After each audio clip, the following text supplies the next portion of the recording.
Tonight, we're back on the legal battle over poor living conditions at 3 Cleveland Shaker Square apartment buildings. The Ohio Supreme Court just ruled the unprecedented lawsuit against the apartment owners filed by the city of Cleveland can move forward in city housing court. I want to send a message to the bad landlords. Don't mess with Cleveland. This is a new day. We're going to hold you accountable. Now, if the lawsuit filed by Cleveland prevails, it would allow the city to appoint a receiver and take control of the apartment complex to fix things it says are a safety risk. News 5 investigator Joe Paganakis has been following through on this case for more than a year now. He's with us again tonight in the newsroom. And Joe, this case is really the first of its kind. Rob, it's really only the second time in Cleveland's history that the city has taken such bold legal action against an out-of-town property owner. And if the city wins in court, it says it will take the same action against multiple landlords who it says aren't making needed repairs and are putting tenants at risk. For the past 2 years, Ron James has called the residents at Shaker Square his home. But now Ron is packing up and moving out.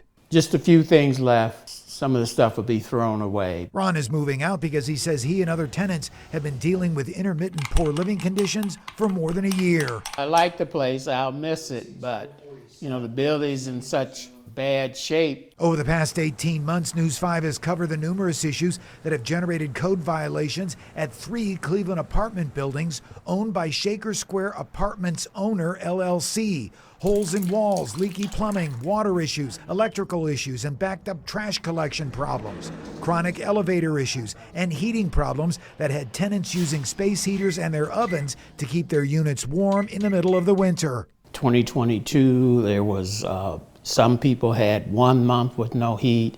I had 2 months with no heat, and there are a few people that didn't have any heat at all for the second year in a row. It lets the city go after landlords who put their tenants in danger. And now this new ruling by the Ohio Supreme Court upholding a lawsuit filed by the city of Cleveland against the New York City owners of the apartment buildings. Cleveland Law Director Mark Griffin says the ruling allows Cleveland Housing Court Judge Monet Scott to hear the case, which is calling for the city to be allowed to appoint a receiver to officiate needed repairs at the apartment buildings and take renovation costs out of tenant rent payments or bill the owners. Because after months of working with the landlords, it still isn't adequate and our tenants are still in danger. So we're going to ask the court to let us take control to have a receiver over the building. News 5 contacted Shaker Square Apartments Owner LLC in New York City, and the company responded immediately saying it's been cooperating with the city of Cleveland for several months, making $1.3 million in repairs at its 3 buildings since February.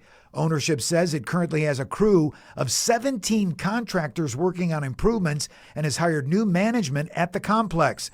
So we can't understand why the city is continuing legal action. Meanwhile, Law Director Griffin says Cleveland Mayor Justin Bibb's administration is sending a strong housing enforcement message. My message to landlords is take care of your buildings, and if not, we'll take care of it for you. And Ron James has awarded advice for tenants who are dealing with poor living conditions. Put your rent in escrow so that the owners can't take that money and spend it on something else.